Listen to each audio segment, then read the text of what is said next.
La position de Paul est une position d'indépendance absolue vis-à-vis de l'ordre établi et de toutes les formes d'influence et d'autorité qui compromettent ou restreignent la plénitude de Christ.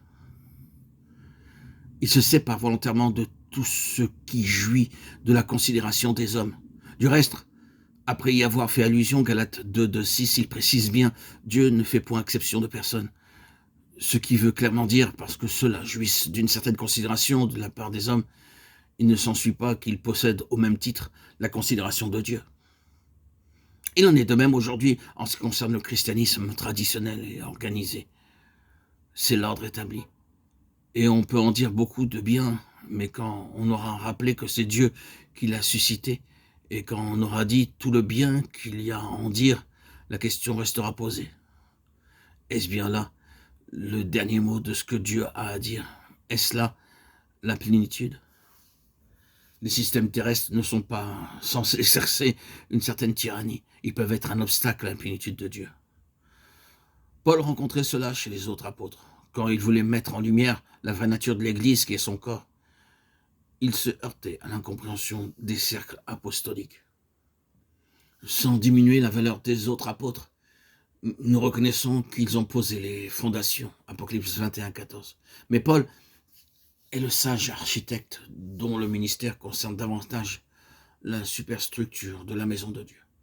Car c'est par lui que nous savons de l'Église qu'elle est un organisme universel, céleste et spirituel.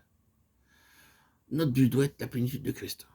Si c'est elle que nous voulons et si nous la voulons de tout notre cœur, Dieu nous montrera bien où elle se trouve.